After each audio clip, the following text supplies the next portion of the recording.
What we are witnessing in the markets today is not random noise or ordinary volatility.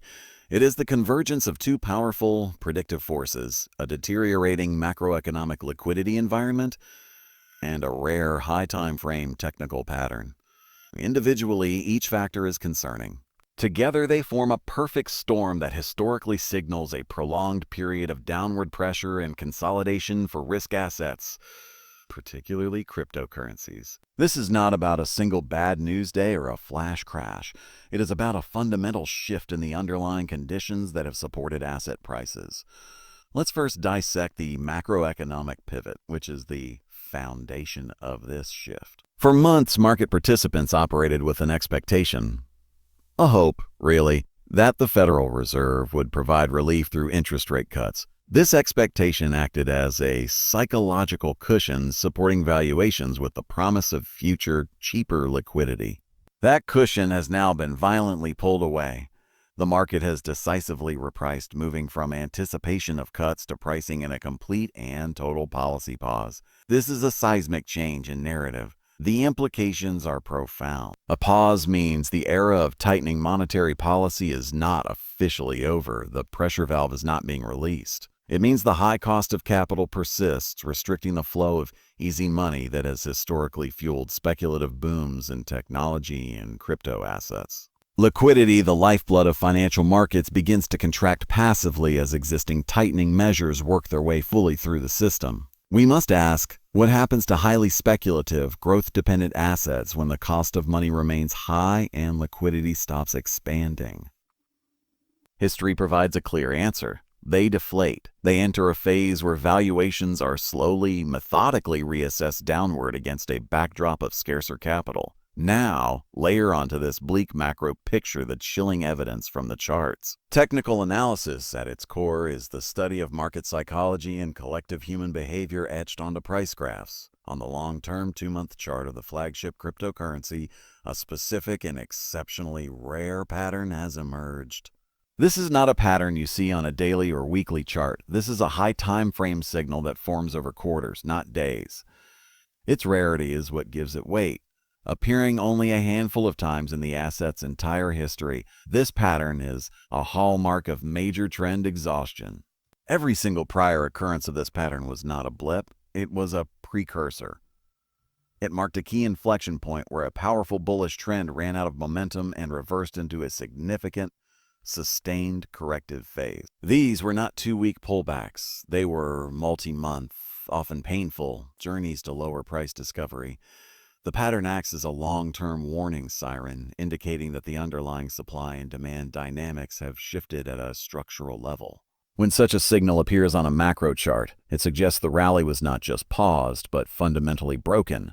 The convergence point, where deteriorating macro liquidity meets this bearish technical structure, creates a scenario of maximum vulnerability. The macro environment removes the fundamental support, easy money, while the technical picture shows the market's internal structure is already weak and primed for a decline. It is a 1-2 punch. The technical pattern tells us what is likely to happen, a prolonged correction, and the macro shift tells us why it is happening now, a liquidity drought. This analysis moves us beyond fear and guesswork. We are not relying on the opinion of a single talking head or a piece of sensational news. We are observing the cold, hard language of monetary policy intersecting with the objective, historical language of price action. This combination forms a powerful forecasting frame. It suggests we are not at the beginning of a short-term buy-the-dip opportunity, but potentially at the early stages of a new, more challenging market regime, a regime defined not by sudden crashes, but by the slow, grinding pressure described in the apathy thesis. Ignoring the simultaneous flash of these two warning lights is not optimism. It is a willful disregard of the most reliable signals the financial markets provide. The storm is not on the horizon. Based on these indicators, it has already made landfall. The most insidious and dangerous market phase is not the dramatic, heart-stopping crash, That event, while terrifying, is at least decisive. It burns hot and fast, clears out weak hands in a matter of days, and often creates a definitive, cathartic bottom from which to rebuild. The far more destructive force, the one that truly tests the conviction of long-term investors, is what I term the slow apathy grind. This is not a market event, it is a psychological siege. It is the gradual, relentless erosion of hope, capital, and attention that bleeds a portfolio dry over months, leaving investors not panicked, but simply exhausted and indifferent. This thesis, supported by on-chain analyst commentary and behavioral patterns, describes the most likely character of the coming downturn. To understand the apathy grind, we must first contrast it with the classic bear market archetype. The 2018 crypto winter or the 2022 collapse were punctuated by moments of sheer terror: the collapse of Luna, the bankruptcy of FTX, black swan events that created vertical waterfall declines. These shocks served as clear, albeit painful, punctuation marks. The market afterward could begin the process of healing because the selling was forced, violent, and ultimately exhaustive. The apathy grind operates on a completely different principle. It is defined by the absence of a single catastrophic catalyst. There is no major exchange blowing up, no flagship protocol collapsing over. Instead, the negative catalysts are a constant, low-grade drizzle. Another disappointing inflation print, a hawkish Fed speaker, a failed breakout attempt, a slow but steady outflow from ETF, a perpetually 2 weeks away bullish catalyst that never materializes. This environment breeds a specific and debilitating market psychology. Initial dips are met with a conditioned response: buy the dip. But the bounce is weak, anemic, and fails to make a new high. The asset then drifts lower again. The process repeats. Each failed rally saps a little more morale. Engagement drops, trading volume evaporates, social media chatter shifts from price predictions to silence or nostalgic memes of past glory.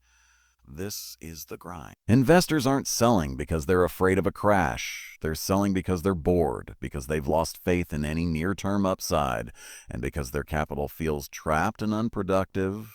They don't capitulate in a fiery burst of sell orders. They simply log out, close their apps, and walk away to focus on other things. Their exit is not a bang, but a whimper of disinterest. The on-chain data perfectly maps this psychological war of attrition. We would not see massive, coordinated waves of coins flooding from diamond hand wallets to exchanges. Instead, we would observe a slow, persistent trend. A few coins moved here to cover living expenses after months of sideways action. A small stack sold there to reallocate to a traditional asset showing life. This is not panic selling. It is the rational, quiet liquidation of assets that are no longer perceived as working. It's death by 1,000 paper cuts. Liquidity pools thin out. Bid-ask spreads widen. The market becomes fragile, susceptible to exaggerated moves on low volume because there are simply fewer participants providing. This thesis is profoundly more challenging for the average investor than a crash. A crash presents a clear, visceral enemy. The apathy grind has no face. Its weapon is time and disappointment. It systematically dismantles the two pillars of the crypto mindset: momentum and narrative. Without upward momentum, the community's self-reinforcing hype engine stalls. Without a clear, imminent bullish narrative like "the Fed will cut," there is nothing to gather around and champion. The market enters a narrative vacuum, filled only by the soft, depressing drumbeat of negative macro data.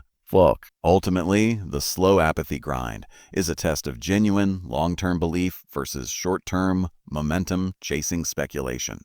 It filters out those who are only here for the quick gains and the community hype. It rewards not the brave, but the patient and the stoic. Those who can look at a chart that has done nothing but bleed for 6 months and still see the fundamental, world-changing technology beneath the price. The danger is that this grind can last far longer than anyone anticipates, bending even strong wills. The opportunity, however, is that it builds the most resilient foundation for the next cycle. The coins that survive this relentless, boring pressure, the ones that developers continue to build on, and that a core community continues to hold through the indifference, are the ones with pent-up energy when the macro winds finally, inevitably shift again. The apathy grind doesn't kill projects with fire. It smothers the weak with silence, leaving only the truly vital still breathing. The instinctive, emotional response to a looming bear market is a binary one. Sell everything and flee to cash, or hodl blindly through the storm, hoping for the best. Both approaches are reactive and flawed, rooted in fear and dogma rather than strategy. The superior path, the one that separates the novice from the sophisticated investor, is the disciplined execution of strategic rotation. This is not about abandoning the crypto asset class.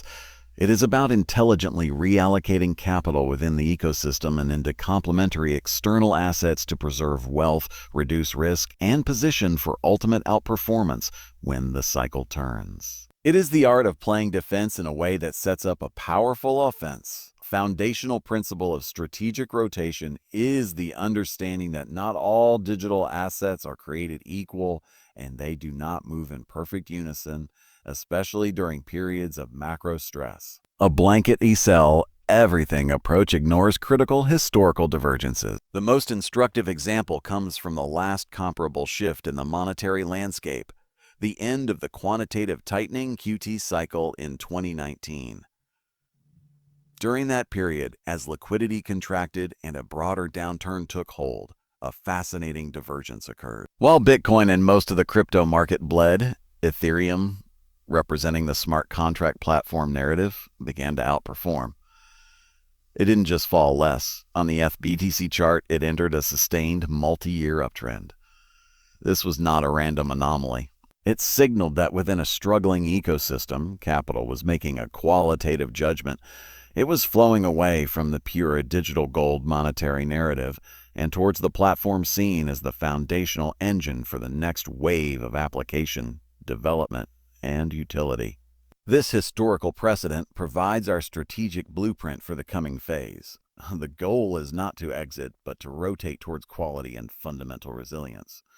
We must ask, which assets possess the characteristics to weather a liquidity drought and potentially gain relative strength? The filters become strict. Real-world utility and revenue, assets tied to protocols that generate tangible fee-based revenue from actual use, e.g., decentralized exchanges, lending platforms, Oracle networks, are less dependent on pure speculative hype. Their value proposition is functional, not just aspirational. Robust developer activity. An active building developer community is the lifeblood of a protocol. During a bear market, this activity is a leading indicator of long-term health.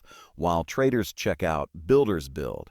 Projects that maintain or grow their developer base are quietly laying the groundwork for the next cycle. Clear regulatory pathway and institutional adoption. In a risk-off environment, clarity becomes a premium. Assets with clear regulatory standing, or those being integrated into traditional finance through ETF banking partnerships, tokenization pilots, benefit from a perception of lower tail risk and legitimacy. A strategic rotation, therefore, involves methodically moving capital out of highly speculative, narrative-driven tokens, meme coins, pre-product launches, etc., and into this higher tier of fundamentally sound assets. You are trading pure beta, high volatility, high correlation with Bitcoin, for lower beta with higher alpha potential, the chance to outperform the broader market. You are not leaving the game. You are moving to a stronger position on the board. Furthermore, strategic rotation extends beyond the crypto borders. The on-chain data showing whale movement is not just about selling, it's about reallocation. Where is the liquidity going? Analysis of cross-asset correlations suggests a portion flows into traditional havens. This is where a truly holistic portfolio strategy emerges, rotating a percentage of crypto gains or principal into non-correlated or inversely correlated assets, such as treasury bond, ETF, gold, or even cash to deploy later, is not betrayal. It is risk management. It creates a buffer that protects your overall net worth and, crucially, provides you with dry powder, liquidity, when the crypto market eventually finds its true bottom. The greatest mistake investors make is being all in at the top and having no capital left to be all in at the bottom. In essence, strategic rotation is a dynamic, active process of curation and risk mitigation. It replaces the passive, hope-based strategy of a hodling with a proactive framework. It acknowledges the reality of a downturn but rejects the notion of defeat. By rotating into assets with resilient fundamentals within crypto and prudently hedging outside of it, you accomplish three critical goals. You dramatically reduce portfolio volatility and emotional stress. You increase the probability of holding assets that will lead the recovery. And you ensure you have the financial and psychological stamina to not only survive the apathy grind, but to thrive on the other side of it. You are not running from the storm. You are building a better shelter and waiting for the perfect moment to plant new seeds. To understand the true gravity of the current market shift, one must look beyond price charts and Fed statements and into the foundational layer of blockchain data, the immutable ledger of on-chain activity. Here, a critical narrative is unfolding, not in headlines, but hexadecimal. The behavior of the largest, most patient, and historically successful cohort of investors, the Og whales, is signaling a profound change in market structure. This isn't retail panic. It's a calculated, strategic exodus by the smart money. The key insight is not that they are moving, but why and how. They are not selling into euphoric strength to take profit. They are engaged in a liquidity hunt, a complex operation to unlock dormant value in a market where buyers are becoming scarce. This rotation is both a symptom of the coming illiquidity and a catalyst that will accelerate it. The telltale signs are clear in the on-chain analytics. We are witnessing the activation of wallets that have lain dormant for years, in some cases since the early days of Bitcoin, 2012-2014. These are not trading wallets. They are long-term cold storage vaults. When these sleeping giant wallets begin to move, it is a seismic event. The movement pattern is telling. Unlike a distressed seller dumping a massive amount onto the market at once, causing a flash crash, this activity is often more measured. Large round number amounts are broken up and moved to intermediary addresses or directly to custodial exchange wallets over time. This indicates a deliberate, careful process. The goal is not to exit a position immediately at any price. The goal is to find sufficient liquidity to exit a meaningful portion of a position without completely cratering the market. It's a high-stakes game of moving an iceberg through a narrowing channel without causing a tidal wave. This defines the liquidity hunt. In a robust bullish market with deep order books and eager buyers, a whale can sell a significant chunk with minimal slippage, the difference between the expected price and the executed price. The market readily absorbs the sell pressure. However, in a market transitioning to bearish, where liquidity is beginning to thin, as evidenced by declining exchange volumes and widening bid-ask spreads, executing a large sell order becomes a major challenge. The act of selling itself pushes the price down further, eroding the value of the remaining unsold coins. Therefore, the smart whale begins this process early at the first signs of macro deterioration, moving coins to positions where they can be strategically sold into whatever buying pressure remains.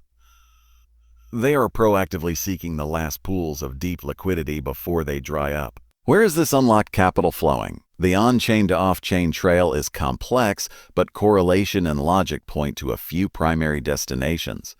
A significant portion is likely undergoing a de-risking rotation into traditional assets. This is supported by the breaking down of the Bitcoin to S&P 500 ratio chart. As this ratio falls, it indicates capital is flowing out of Bitcoin and by extension crypto and into the equities of the S&P 500. For a whale sitting on a 10,000% gain in Bitcoin, moving even a small percentage into a broad market equity index is a powerful risk management tool. It locks in generational wealth in a regulated, less volatile asset class. Other likely destinations include physical gold or gold ETF, the ultimate historical haven during monetary uncertainty and market stress.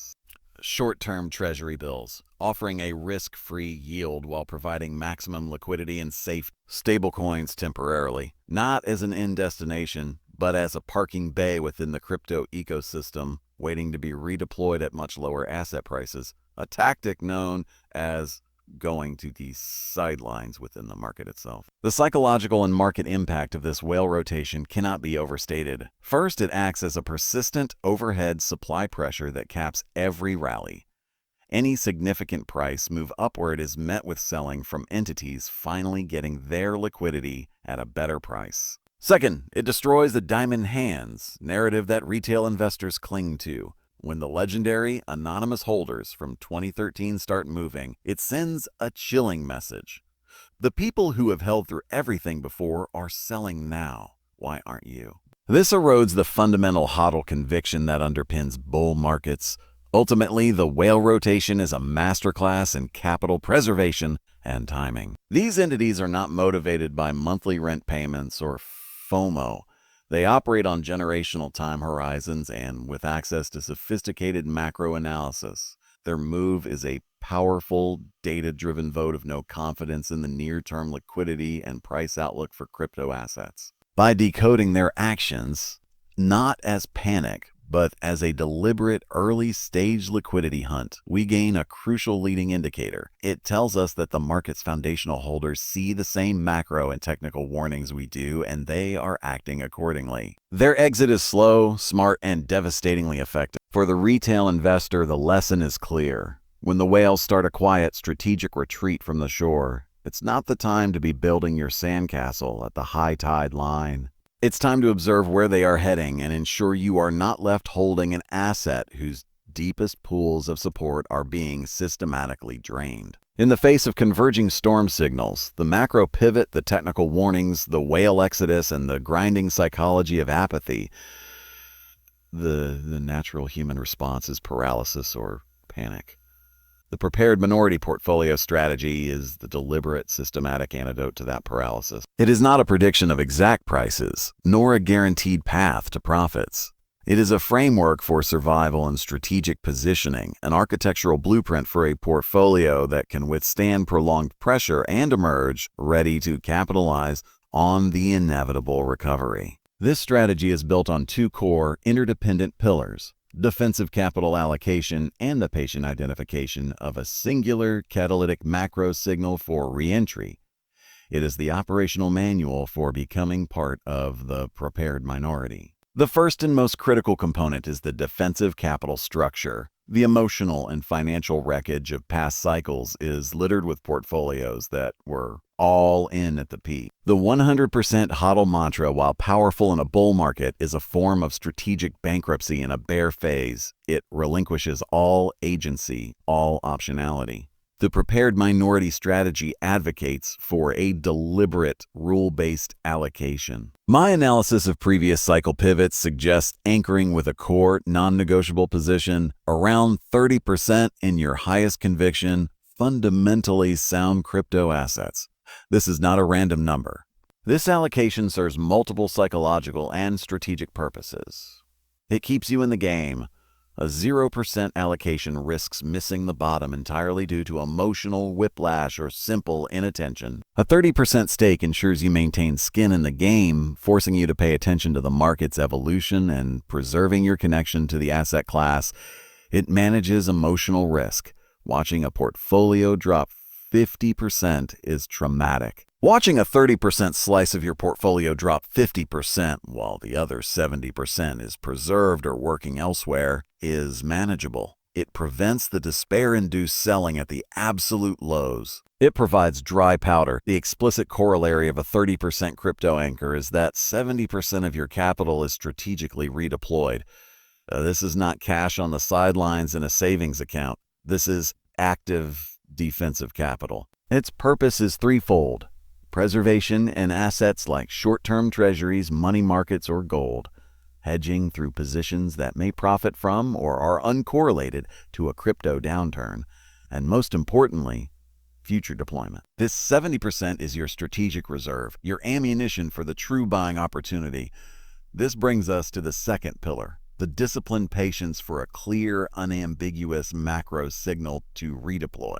The biggest error investors make is trying to catch the falling knife, deploying their reserves too early into every dead cat bounce and failed rally, exhausting their capital and their spirit long before the true bottom arrives. The prepared minority strategy demands a specific, high-confidence trigger. That trigger is the Federal Reserve's pivot from its current pause back to an actual interest rate cut.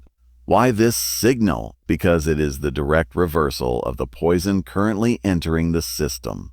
A rate cut is the definitive end of the tightening cycle and the official reopening of the liquidity spigot. It is a declarative policy shift that changes the fundamental calculus for risk assets. It is not a rumor, not a technical indicator on a crypto chart subject to manipulation, and not the opinion of an influencer. It is a concrete, data-dependent action by the world's most important central bank. Waiting for this signal imposes a necessary discipline. It forces you to ignore the siren songs of bottom is in chatter and oversold technical readings. It aligns your major offensive deployment with a confirmed shift in the foundational monetary environment. Your 30% anchor position allows you to wait for this signal without FOMO. Your 70% reserve ensures you have the power to act decisively when it finally flashes green. Implementing this strategy is an active, not passive endeavor. The 30% anchor must be ruthlessly curated, comprising only assets with the highest probability of surviving and leading the next cycle, e.g. foundational layer 1s, critical infrastructure protocols. The 70% reserve must be actively managed in its defensive role, perhaps in a ladder of treasury bills or a diversified basket of low-correlation assets. And one must vigilantly monitor the macro landscape for that Fed pivot. This is the architecture of resilience. It replaces blind hope with structured planning. It trades the maximum potential upside of being all in at the top for the vastly higher probability outcome of having significant capital and sanity intact at the bottom. The prepared minority does not win by being the loudest voice of bull or bear. They win by being the most disciplined, the most patient, and the most psychologically fortified. They understand that the goal in a bear market is not to get rich, but to stay in the game, protect wealth, and position oneself to get rich in the next bull market. When the inevitable recovery begins, catalyzed by that Fed pivot, it will not be the exhausted, depleted hodlers or the capitulated sellers who benefit most. It will be this prepared minority with a preserved core position and a war chest of patient capital, ready to convert defensive holdings into aggressive growth at the most opportune moment. They survive the grind to own the rebound.